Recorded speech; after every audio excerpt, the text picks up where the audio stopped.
make a move and the bunny gets it. I said, put the bunny back in the box. Why couldn't you put the bunny back in the box?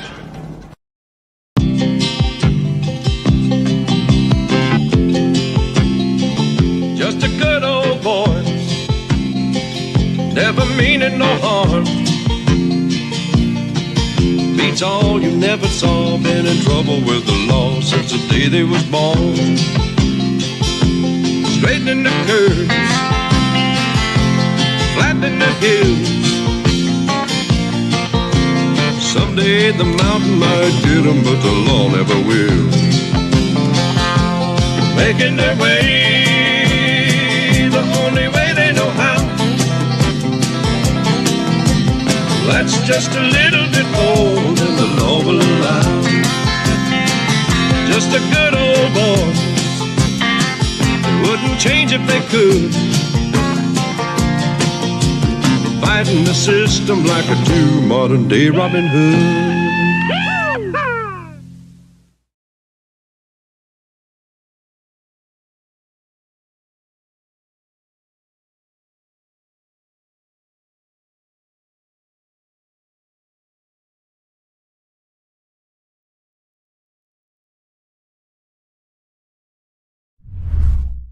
Psychically, I'm very well endowed. I wanna know what you're thinking. There are some things you can't hide. I wanna know what you're feeling. Tell me what's on your mind.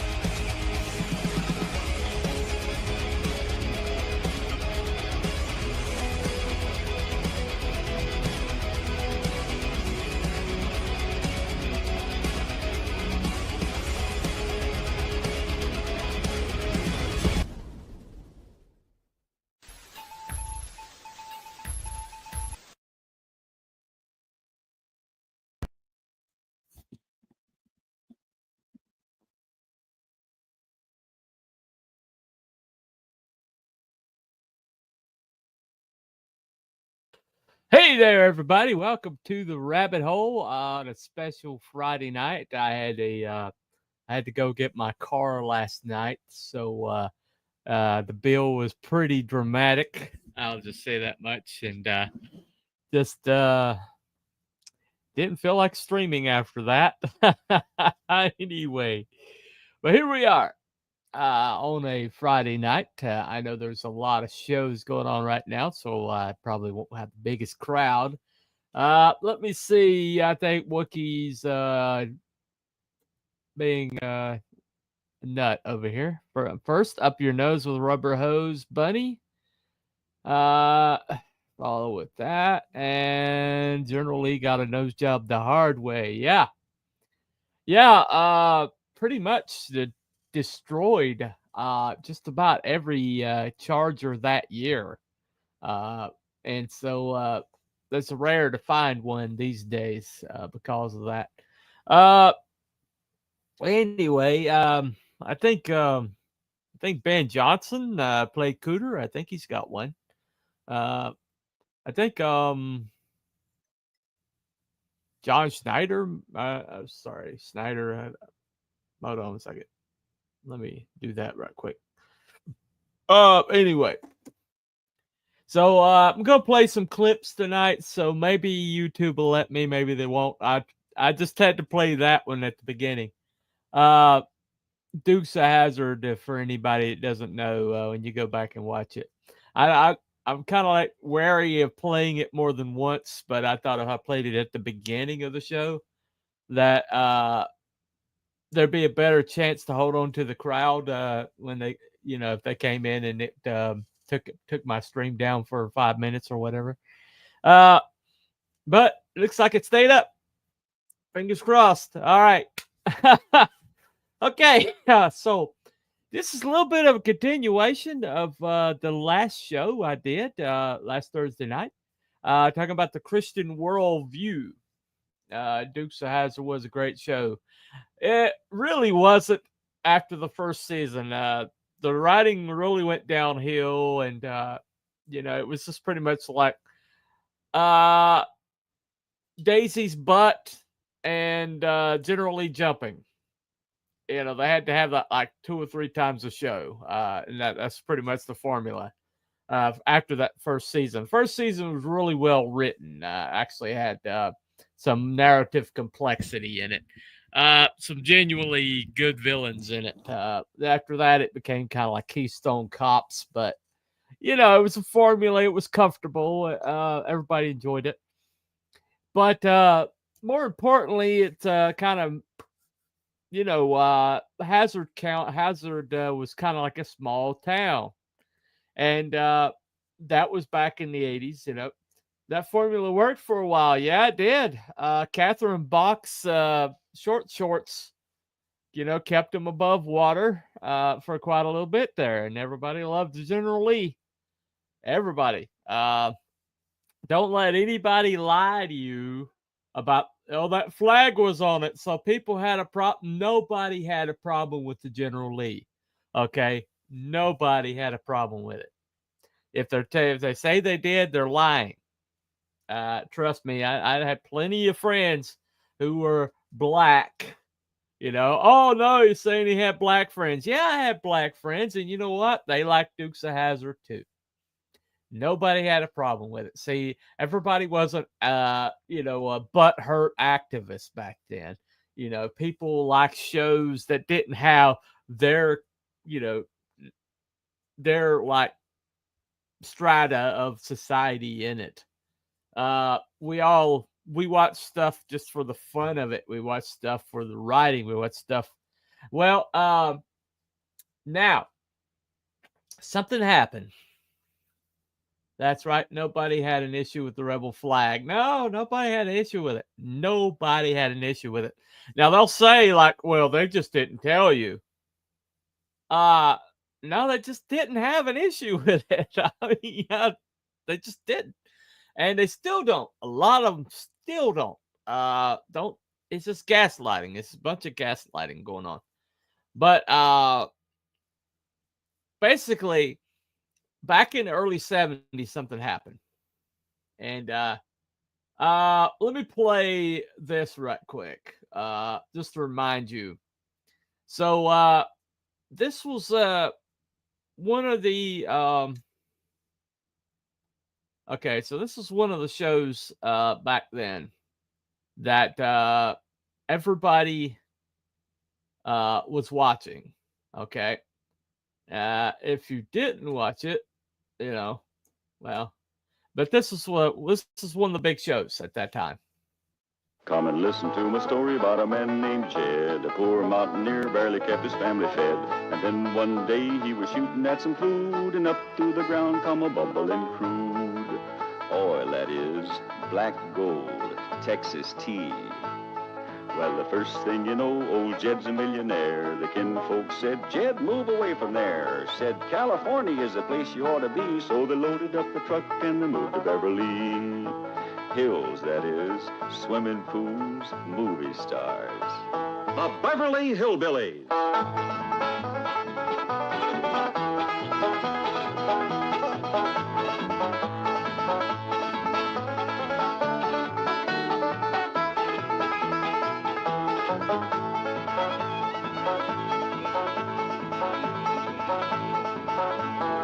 Come along and visit with the Clampett family as they learn the simple pleasures of the hills of Beverly.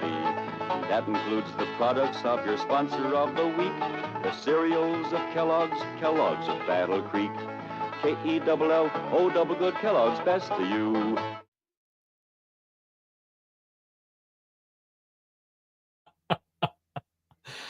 So that's back when they were putting the advertisement right in the we think we do product placement now. That's freaking product placement right there.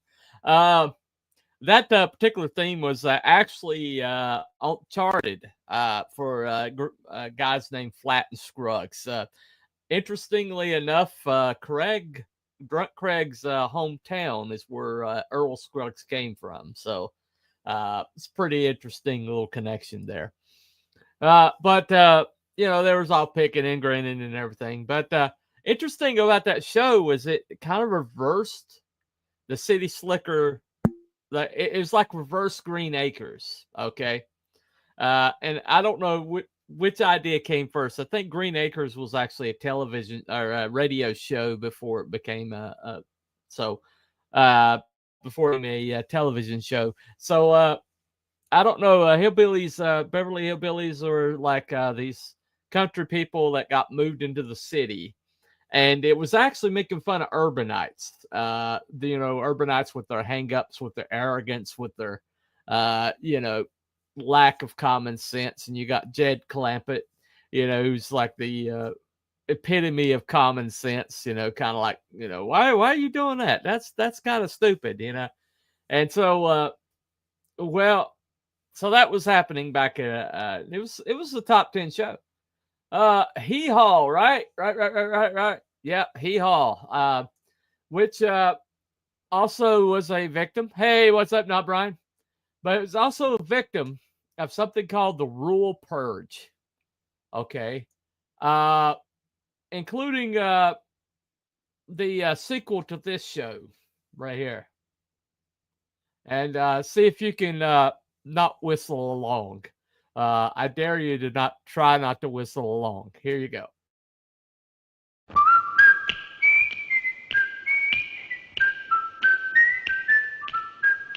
The Andy Griffith Show, starring Andy Griffith, with Ronnie Howard.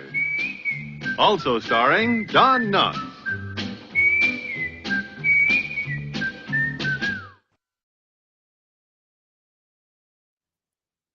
Now that was set in Mayberry. There's actually a Mayberry, North Carolina, but they shot the scenes in a place called Mount Airy, which is about I could probably get there in about a half an hour more. No, not a half an hour, maybe an hour and a half, maybe.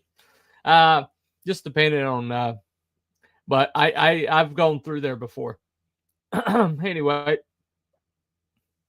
The Rural Purge. Yep.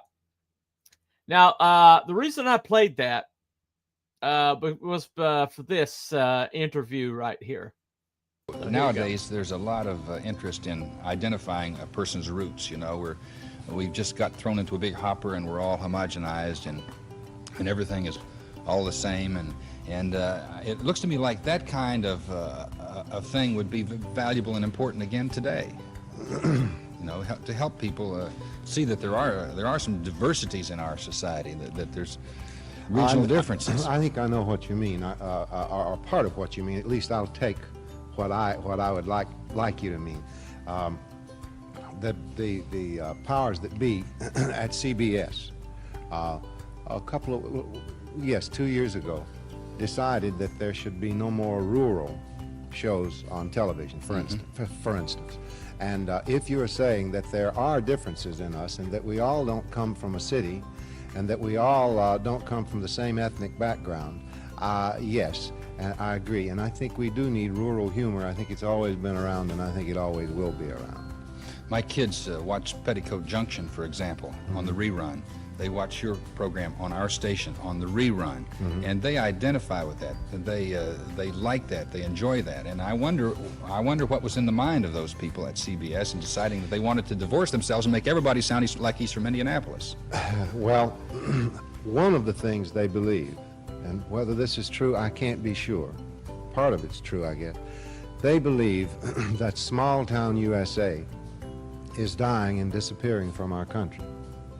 And they believe that television audiences are too sophisticated for the fact that they have watched television for a long time to be able to buy or even enjoy entertainment such as Petticoat Junction or Beverly Hillbillies or our show.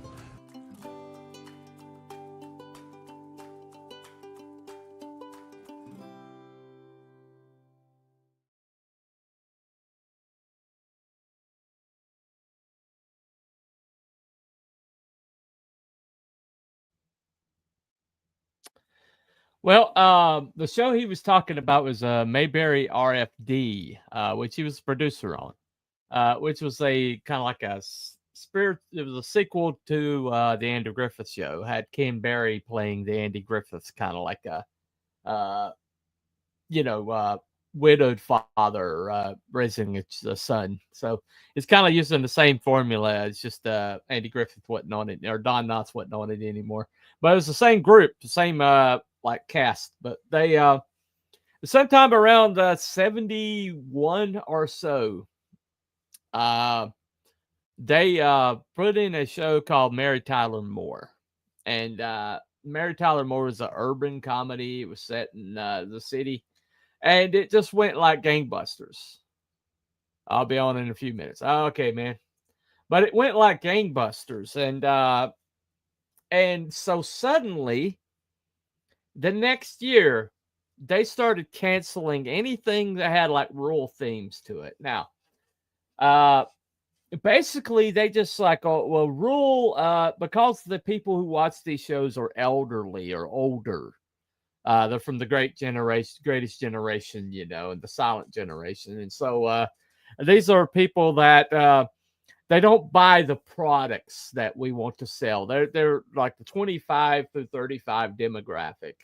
And that's always been like the holy grail for advertisers. And so the excuse was given that well, this is the advertisers that don't want these shows anymore. So they just canceled the whole slate. And this gentleman named Norman Lear started showing up. And let's see if you remember these sitcoms. From about 71, All in the Family. Maude came along in 72, which is a sequel. Sanford and Son in 72. One Day at a Time in 75. Jefferson's 1975, and Good Times in 1974. And all these shows were urban. All these shows were progressive. Okay, they all had a progressive mindset. And what's up, Wrangler? Hell, man. And so once again, this is a continuation of our discussion from last week, where secular humanism versus the Christian worldview. These rural themed shows, if you watch them, they all had kind of like a they all had like a theme, and they all had a message. They all had a lesson to learn, and most of them had to you know, get it along with your fellow man, you know, and solving problems, help each other out.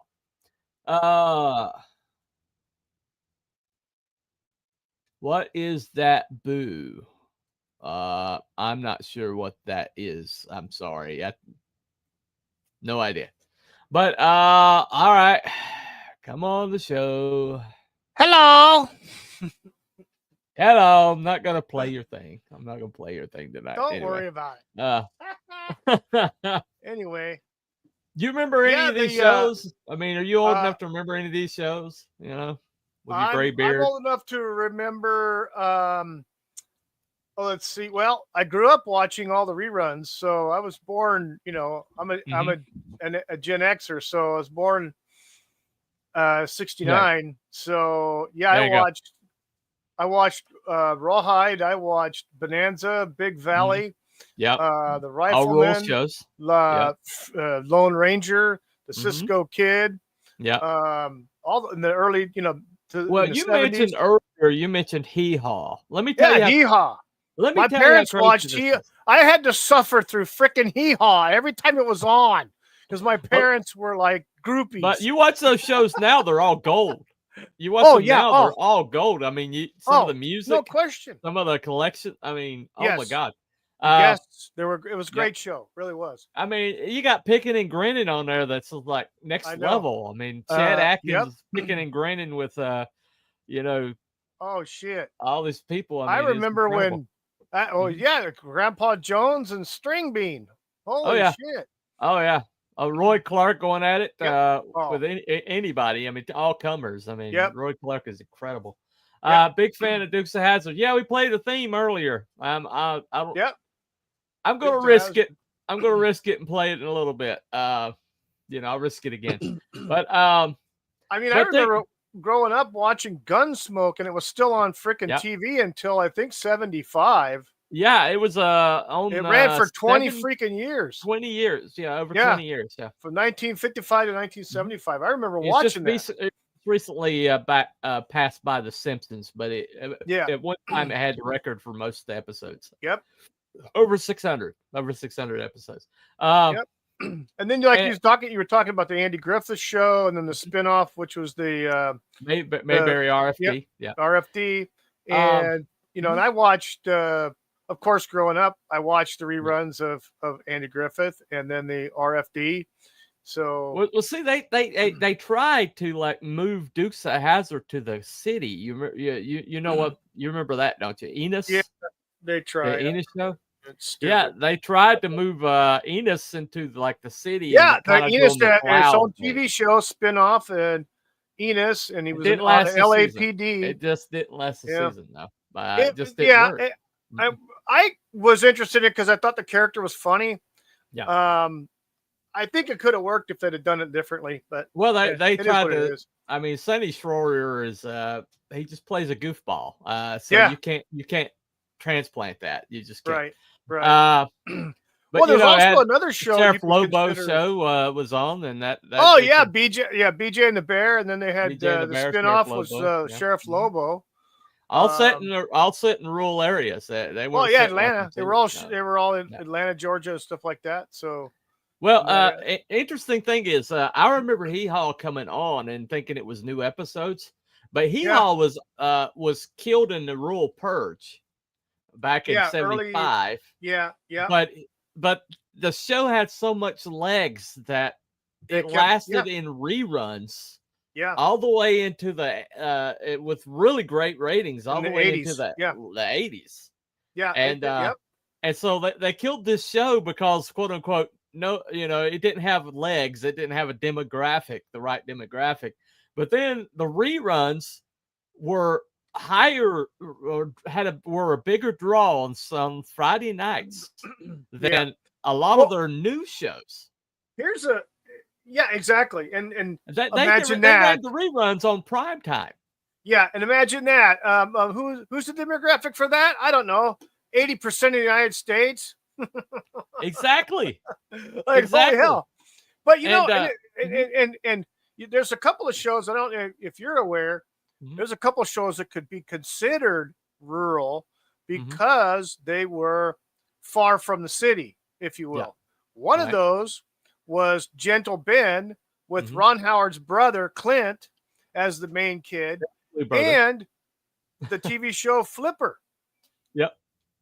That was kind of a rural thing, off away from cities and stuff, out in the ocean and whatever. Yeah, Lassie lasted 17 years and was Lassie? killed in the Rural Yeah. Purge. Yeah. And how many freaking movies Yeah. before the TV show? They put it down after 17 years and it was still in the ratings. It was Yeah. top Lassie. 30 show when Yep. they Yep. killed it off.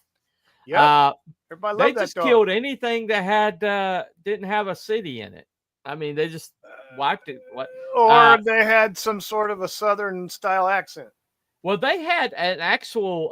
They actually had a universe, a shared universe. You want to talk about shared universe? Beverly Hillbillies, Green Acres, and Petticoat Junction had crossovers.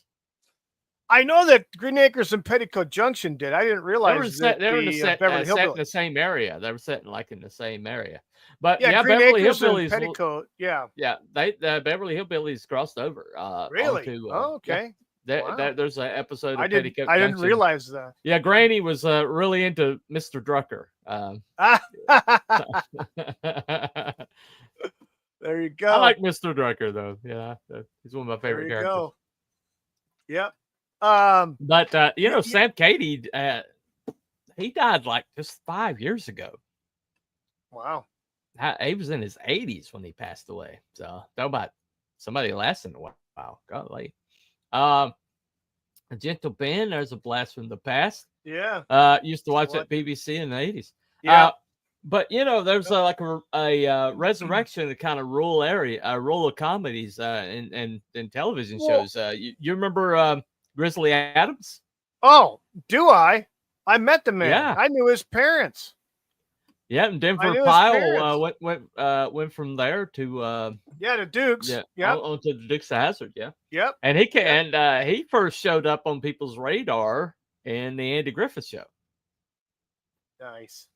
Yeah, he was one of those I hillbillies. remember him in an episode of at least one episode of that. Yeah, it was a recurring. I can't remember the name of the Craig would know, but I can't remember the name of the family. But he was the head of like this crazy, wacky family that kept coming to town or whatever. Which was based on actual mountain people. Trust me, I have mountain people in my lineage. Believe it. And, yeah, I believe it. They're a different breed. They're a different. And Well, what I mean by different breed is different inbreed. Just say that. Anyway. Well, I'll tell you this much. I know this that at the when at the dawning of television, when television first came out, like in like 1948, 1949. The dominant theme was westerns. Yeah. You have the Lone Ranger. You have the Cisco Kid, and here's a factual note, kind of a nice trivia piece. The Cisco Kid ran from 1950 to 1956 as a TV show. Then there was, of course, movies and stuff like that. That TV show, the producer of that show, filmed everything in color film. Yeah, the whole thing from start to finish. He revolutionized color film for television. All the TVs were freaking black and white until the late 60s. Well, all the major actors that we know that came through like in the 70s and 80s and into the 90s, all of them got killed by James Orness on Gunsmoke. It was like, hey, it's up and coming actor, let's let him get Marshall Dillon kill him. But yeah, it's pretty incredible. If you look at the list of actors, with Bonanza. Bonanza. Bonanza had Burt Reynolds. He played a character in there. Oh, that's right. And freaking Wayne Newton played a character on Bonanza. A guest role. David Carradine played a guest role in Bonanza. So and Michael Landau. What's his name? Michael Landon was on Bonanza. Michael Landon. Yep. And then he got his own show shortly after that went off. Which was Little House on the Prairie, also a rural House area. on the Prairie, also and then after that was the Heaven whatever show. Highway to Heaven. Highway to Heaven with him and his buddy, him and his neighbor from Little House on the Prairie. Yeah, Ed French. Yeah. It's good combo. A good combo. Yeah. But the thing about it is there's been like rural shows and they've always worked. Northern Exposure in the 90s worked. Yeah.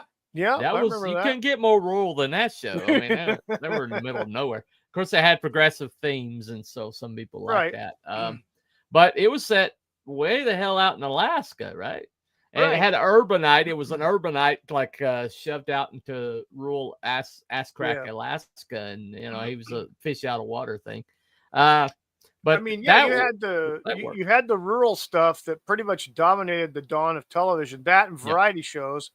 What do you think all these reality shows set in rural or like with rural families like ruled the 2010s? Yeah. Like the Duck Dynasty guys. I mean, those guys were great. Honey Boo Boo, oh God. But it's like every time it's like every time that somebody has put out something that's like has any kind of authenticity set in a rural area, it's worked. And yet it's like Hollywood doesn't want to admit that it works. But like I was saying, the reason why is because rural communities happen to be more family oriented and more God centric. They just happen. They just do. You're right. And it's like when they, Craig was talking about this, but Norman Lear showed up. They killed all these shows off, and suddenly Norman Lear was all over your television. You Oh know, yeah, absolutely. with All in the Family, Maude, and all of them are all those Oh. shows were just like progressive out Yep. the ass. All They in the were woke Family, before woke Maude, was Good cool. Times, Yeah. all Mhm. the the Jeffersons, all Yeah. of that. And came out. but what I'm you know, I was talking last week about the Christian worldview coming back, and Mhm. the way it's going to come back is because of the you know, Hollywood's always going to go where the money is. They're always going to go where the money is, right? Of course. And suddenly, the rural communities showed that they have sufficient enough people voting that Yes. they were able to like override the urban communities' voter fraud for this last Well, election. I remember. You think they don't notice that? You think they're not going to recognize that fact? They got eyes on that. They know what's going on. Yeah. They know which Yeah. way. They know which way the wind's blowing and what the temperature is. So they're going to Yeah. go that way. And Mhm. do you remember? I don't know if you remember this. Was a reality show about the Mhm. Amish. Yeah. In fact, I think there was more than one, but that one went along for a little while. Yeah. More into the Well, 2000s. So, but the thing about it is not only are rural areas getting more connected because of the internet, but they're all also creating their own content, and as Hollywood is burning to the ground, they're going to be looking for content coming that's going to resonate with people. You know, the guy from with the great red beard kind of inspired me a little bit. Anyway. Oliver Anthony. Okay, there you go. Yeah. Okay. But why in the world, you know, with prepackaged, you know, country music going as urban as it can go? I mean, Beyonce was on the freaking countdown. Okay. Yeah. Beyonce had a country, quote unquote, country hit, right? Like that wasn't propped up. And suddenly this dude playing a guitar in the backwoods of Virginia, singing a song about how everybody in Washington's corrupt, you know, and they're screwing us over. And then, you know, the plight of the working man. And this guy who has like no handlers, no middleman. It's just him and his guitar doing a song, you know, with a good mic for once. You know, he said there's a chance to do a song on a good mic. And and suddenly he's everywhere. Why? Organically, he's everywhere. He was everywhere before they could suppress it. You know, because they didn't see him coming. They didn't see this coming, right? Right. But what mattered was this guy lives in a rural area. He comes from a rural family, and you know he's not prepackaged. He was not like cleaned up, you know. And what you got was this authenticity. And he did a version of Old Red in a mine at the bottom of a mine. You know, he went down with some miners, and he did a version of Old Red down there with the miners. It's on his channel. It's incredible. But we're talking about and they tried desperately to try to get him to sign a contract. And not only that, but people were like trying to help him, right? And and they about helped him into like several really bad situations. He talks about it on his channel. But why did that guy take off like that? He took off like that because he's rural and authentic. Yeah, exactly. And people are like, you know, they're tired of the urban. They're tired of, I mean, their cities are freaking burning down in their cesspools. You know, they've been running to the ground by these Soros DAs, and everybody's sick of it. And they're sick of the elites going like, urban, you know, are you rural people? You know, you're just a bunch of hillbillies. Like this chick from Washington Post, I saw an interview with her, and I just wanted to punch her so bad. I've never wanted Well, to hit a woman more than I wanted to hit this woman I don't know. I mean, in yeah, my life. rural areas have, sparse population, and they have, everything's few and far between as far as amenities and getting to places and things like that. But there's Well, the one thing thing you about it might is, not find. There's one thing you might not find on, let's say, use it as an example, the city of Hazard Mhm. versus the city of San Francisco. You won't find shit on the sidewalks of Hazard. no, Human shit. no, Frisco, no. they hand you maps to places to avoid because there's landmines everywhere. Yeah, well, thank you for that. Well, basically, but see, in rural areas though, you have to be polite because pretty much everybody's armed. Granny's packing. Yeah, Granny's and packing. not only that, but they protect each other. I mean, Sorrow's Yeah. DA wouldn't last 2 seconds out in the rural area. It Yeah, can only absolutely. that phenomenon can only happen in the city. You might not even find a traffic light in Hazard. Yeah. I gotta play it. Yep. All right, I gotta play it. It might get me struck. Get her but done. I gotta play Get her it. done. All right, here you go.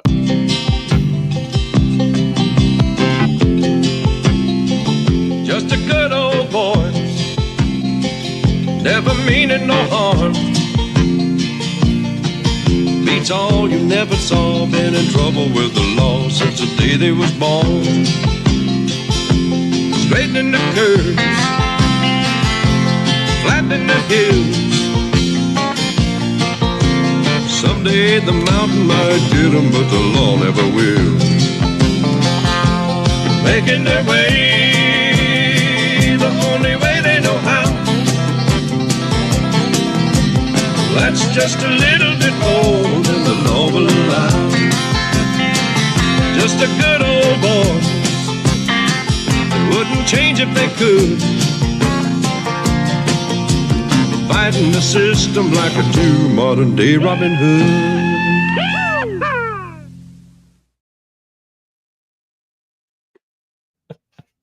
Man, that charger's got to have some reconstructive surgery bad. Oh, I mean, all of them wrecked. I mean, all of them wrecked. But I mean, those cars, they had those cars flying, buddy. But yeah, you know the story about Daisy, right? Daisy Dukes. You know what the story is about that?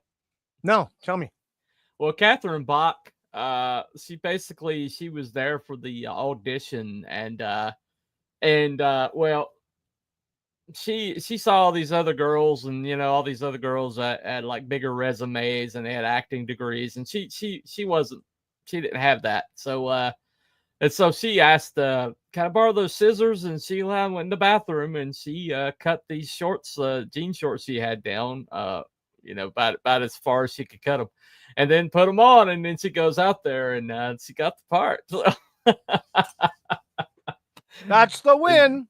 The Daisy Dukes were born. There you go. Yeah. Just a moment of creativity. Oh yeah. You can thank Catherine Bach for Daisy Dukes. Mm-hmm. James Best was awesome. Yeah.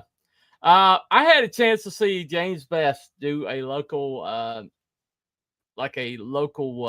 production of on Golden Pond, and I didn't take it. Really?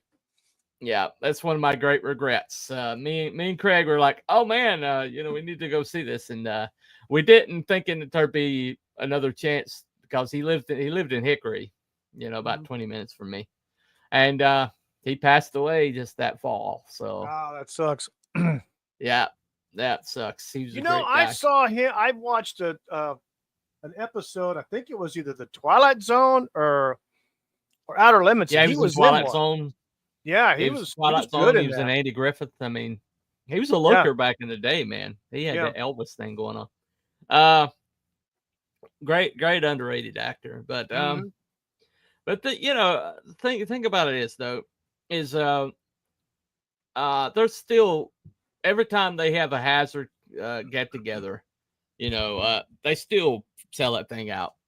I mean, there's still people around the block to I bet. And yeah, you see these fan meetups and they're just people packed up, and you go see about 30 Chargers, Yeah. It's like, where did they get these cars? I thought they wrecked them all. And some of them are actually from the production. People have found them and Yeah, there was an resurrected them. episode. I don't know what I don't know if it was American Pickers or something where Mhm. they stumbled across Yeah. Yeah, I one remember that of one. the cars that was used, that was filmed in the TV show, part of the production, and it was basically there was no interior, basically just the roll Well, bar and the chassis and the wheels oh frame. yeah, oh That was yeah. I it. mean, that's Uh, pretty you know, incredible. Well, think about it this though is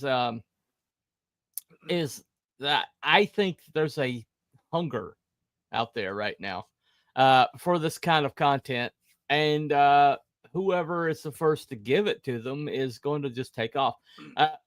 Why do you think Yellowstone was like the biggest stream show for the last 4 or 5 years? yeah, yeah, it's Uh, definitely popular, no question and about that. Taylor Sheridan can pretty much make. He's got a empty checkbook to make any show he wants. Yeah. And what does he make? He makes primarily rural area shows. Well, you know what was another great show, was you could Mhm. consider it to be rural, was the Sheriff Longmire series. Yeah, That was a very rural. great series. Oh my Oh, God, yeah. it was great. Great actors. Uh-huh. You know, I never would have known that Longmire was actually an Irishman Yeah. or Australian or wherever the hell he's from. He's got a Right. thick accent. Well, know? I've watched it's amazing how many of the best actors you see out there are British, but Oh, you there's wouldn't no be able to question. tell. Yeah. Oh, hell of Well, a it's because of the lot of British them. repertory system, but I could go into that. The Dukes have that Yeah. IP longevity because the character's so dang lovable. That's the secret ingredient most shows are mentioned today. Yep. Yes. Ben Jones, Absolutely. who played Cooter, Yep. he said it this way. He's like, we created family, and so that's the thing. Our fans are family, and so Yep. when they come see us, it's because it's a family reunion, and that's for the longevity, Right. because you can lose interest in like a fandom, but family lasts forever, Yeah.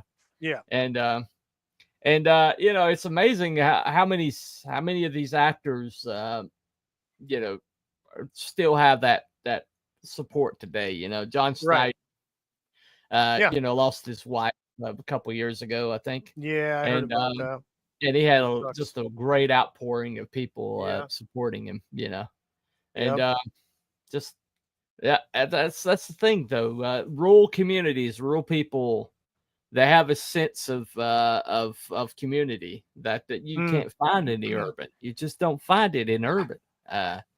And because urban's basically like shoving everybody into the these cubicles. Yeah, and, they stick them into sardine cans, and it's the whole Marxist thing, where nobody's as Yeah. important as the entity, and so it's like, I'm a New Yorker, it's not like I'm this community or I'm this there's smaller communities that are kind of like insular that are that way, the Jewish community and people like that.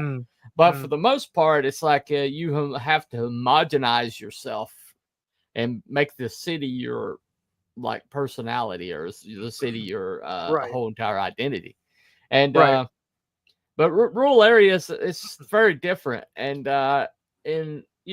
like I said, it's the whole secular humanism versus Marxism, right? And there was a move to basically destroy rural areas, in all the media for the last 20 years.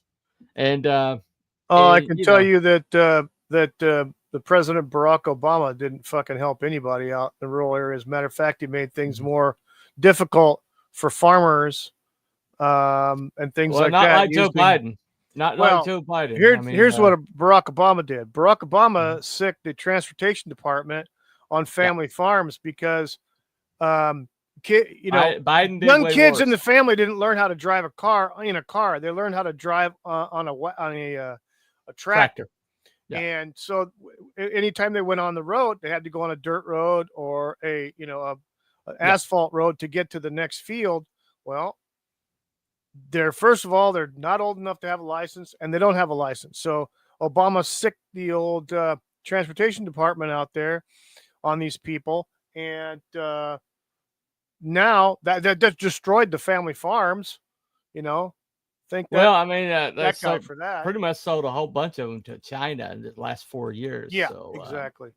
But well, that didn't help. But well, the thing about it is, the thing that rural areas do, and it was the rural people that rebelled against the British, and it created this country.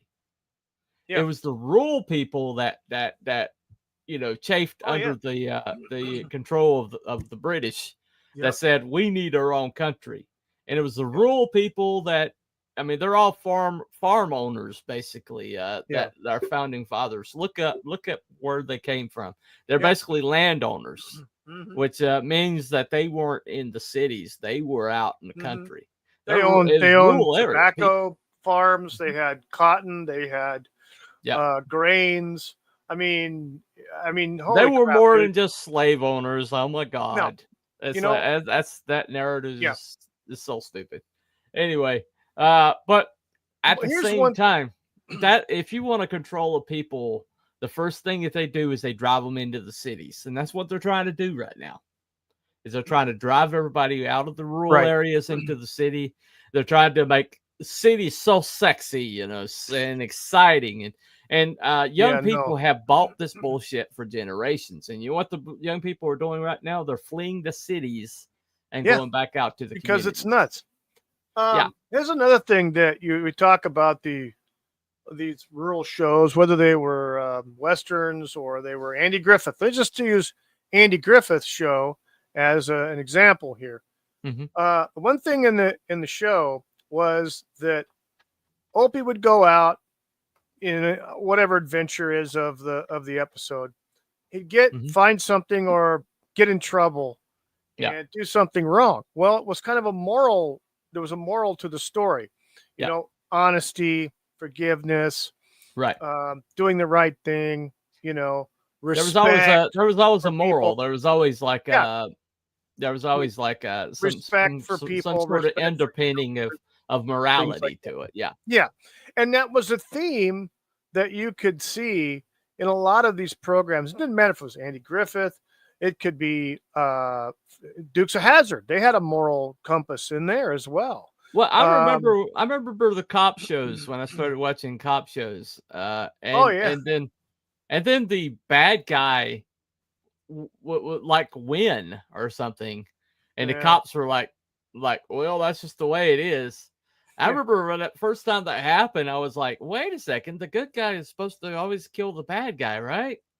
Yeah, he's And supposed to stop the are evil always guy supposed and to win. win in the end, Yeah. or save the people, and then it was like, well, that we weren't able to save that person, and it was like the first time it happened, and I was like, wait a second, Yeah, you see, you can go back all the way back to like the 1950s, and hell, like when the Cisco Kid came out in 1950, and for 6 years they would have the show, but it was a moral thing: good guy, bad guy, misunderstanding, and you communicate, talk, and work it out, or whatever, right? Yeah. But there was that little bit of a moral thing. Same way with the Lone Ranger. Him and Tonto would go over somewhere. Tonto would get the crap beat out of him or whatever, and he'd come in and save the Always. day, etc. Right? But Right. there was always some kind of a moral, good, bad. Okay. And I noticed this when I started. This is before Hulu got picked up by Disney. Hulu had every single episode of the Cisco Kid and Hopalong Cassidy. Hopalong Yeah. Cassidy and the Cisco Kid ran almost in tandem to each other.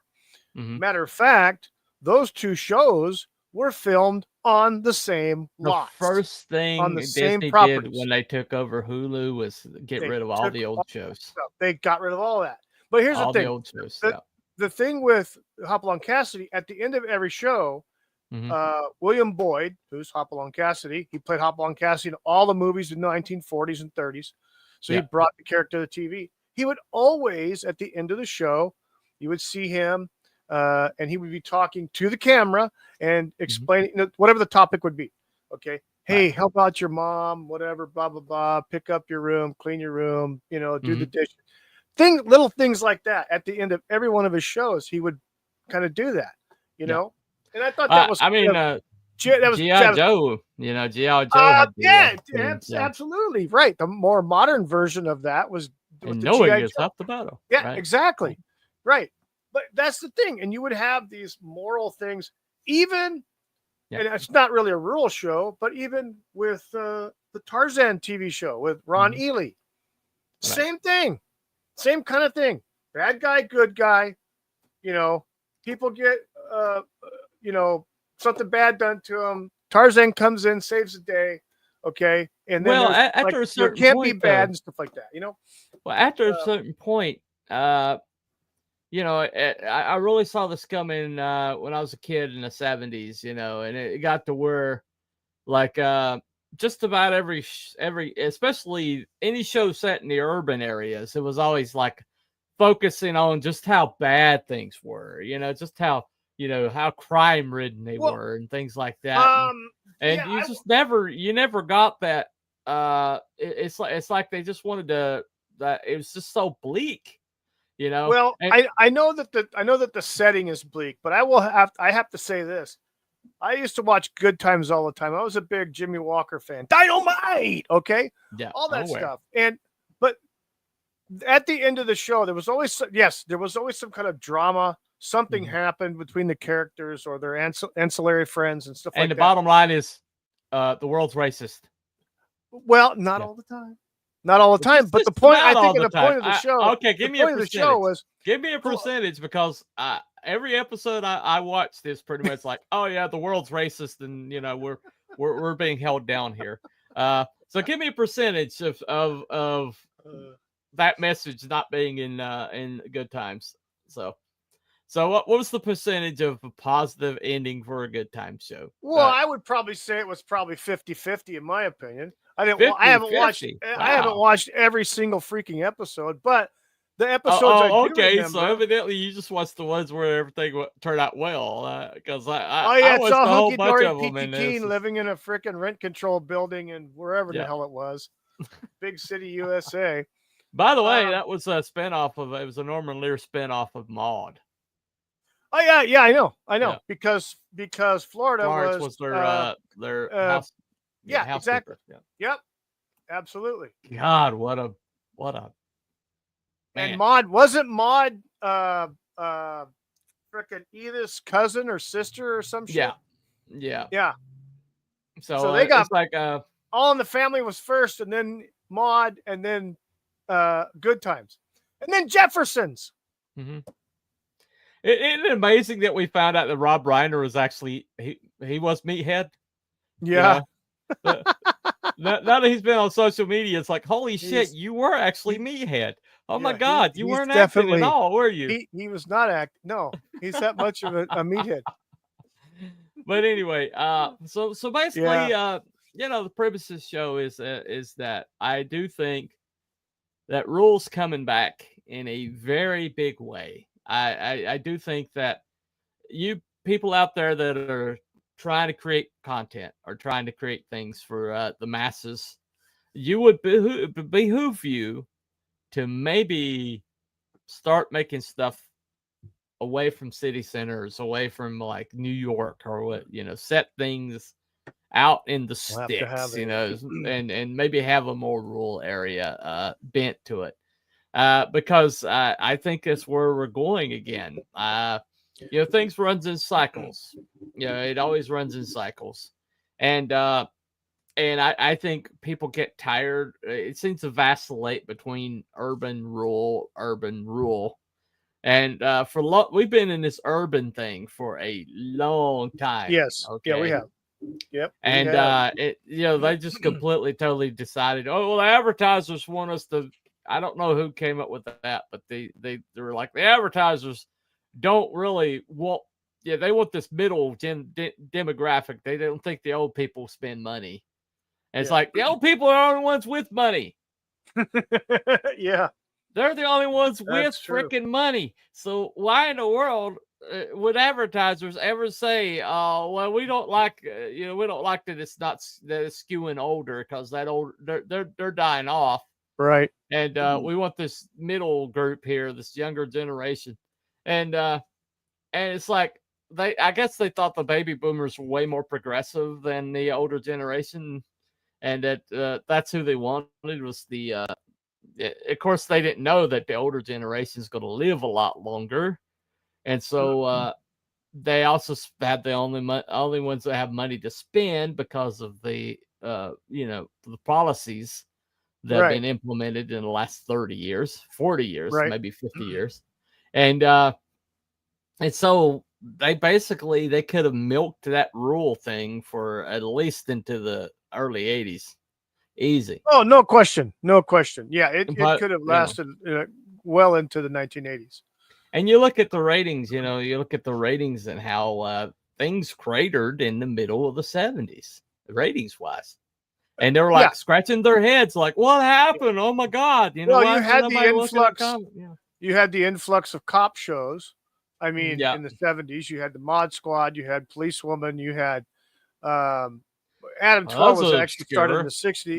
Why don't we start with Chips and Chips? And well, Hill Chips Street were Blues, the later 70s, but you get that. Hutch. You've got Starsky and Hutch. I love Starsky and Hutch. I watch that all the time. I honestly, I tried watching Hill Street Blues and I had to stop. That was in the 80s mostly. Yeah, it Hill was Street depressing Blues was me so damn bad. I mean, it was. Oh my God. Nobody ever came out good in that show. No, nobody it ever wasn't. came out Nobody good in that did. show. Nobody did. It Be was safe out there. I mean, it's like, okay, well, that guy's Yeah. like, that guy's Street nice. Blues. He's too nice. He's gonna die horribly or something like that. And Yeah. it's like, oh my God, like Joe Spano's character. How in the world did that guy stay sane? I have no idea. The only two character names I remember that whole show is Hill and Ranko. Yeah. The partners. Because they were ambushed in some building. How many times did they get shot up? I mean, I don't know. It's like every season one of them got shot and is like, well, there was that one episode where they both got ambushed, they both got shot, they were both in the emergency room. No one knew if they were going to live. I think that lasted for several episodes.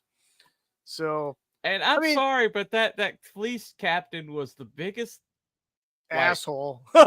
No, he was just a limp-wristed, soft guy. I mean, wasn't it? He got walked all over by his girlfriend. Who was diddling the attorney? That's the police chief. Yeah.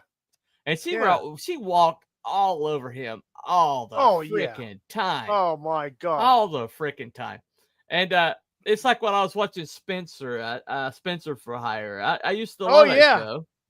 And then I saw with Hawk. Yeah. Anthony Brooks. Captain Cisco. What's this with you and black characters? It's like you focus all on the minority characters. I love Captain Cisco. I love Avery Brooks because I liked him as Hawk, and he was an edgy guy and no nonsense. Well, there's this episode, and like Mr. G, fool. I've been watching. I was like watching all older shows, right? I've been watching these older shows, and I keep and I did not realize how much I was being indoctrinated. There was an episode where he was protecting. Susceptible to brainwashing? Well, evidently I was. I didn't realize I was being brainwashed. But there was an episode where he was protecting the kids of a guy that he had to shoot. Okay. And so the whole thing was he's protecting these kids. It was all about him kind of having fatherly instincts. And then there's a subplot where his girlfriend got pregnant. Okay. And she's trying to decide if she wants to keep the kid. Yeah. And so that you got this whole thing where Spencer's being a father of the year for these kids who's out of guilt for like having to kill their father. And at the end of it, she aborts his son or his child. We don't know what it was. Yeah. But she aborts it and he goes in there and comforts her. And she has this like look on her face, like, yeah, I did it, and then he acquiesces, like, we'll get through this, right? She murdered your child. She Yeah. murdered your child, Yep. and you're going to That's- stay with her? Yep. Yeah. And she did it over his protestations. And he still at the end of it, he's staying with her. And I'm like, that is the biggest bullshit, because the whole entire show was about him being this stand-up guy, you know, taking care of these kids when he didn't have to. And then you murder his child, and he's going to stay with you. The whole point, I think, of that whole storyline was to convince people that it's okay to 86 your own freaking child. It's her choice. It's you to, know, and I gotta go along desensitize with it, people. right? I get, you know, it's amazing, not to get off the rural subject, but basically the desensitization of the children coming up with a lot of this programming, whether it's cartoons or movies or TV shows, it's insane. Because when you look back at the older stuff, the 50s, 60s, even some of the 70s stuff, there's none of this weird, goofy bullshit. No, the Norman Lear shows. It was all in the Norman Lear shows, which Yeah. started in '71 after the Yeah, Rural you know, Purge. yeah. And they were all the You know, social. They were all the this social social point ones. engineering. Yeah, It the was social total point social ones. engineering. It's like Andy Griffith was saying. He's like, suddenly they're saying, "Oh, we all got to be homogenized. We all got to be in the same thing." He says, "What about this group of people over here that don't live in the big cities, that don't like the big cities? What they can't have a show either. They can't have their own shows." Yeah. You know, and that's what this is all about. And you know what? It's coming back. It's coming back in a big way. I'm all for it. That's what's next. I'm all for it. That's what the show is. That's what's next. Anyway. Yep, I know. So thank you for coming on, Mr. Wookie. No problem, man. No problem. I'm smelling food, man. I'm starving. Oh, there you go. We gotta go. I hear you. Anyway, so all right. Make your way the only way you know how, but that's just a little bit more than the law will allow. Amen, brother. All right. Anyway, brought to you by the Dukes of Hazzard. Anyway, so thank you for coming on, man. Tomorrow night we are going to talk about the Thunderbird on Cryptids and Conspiracies. Same bunny time, same bunny channel, and we will see you then. Thank you all for coming to this special. Good night, everybody. See you next week. All right, bye, everybody.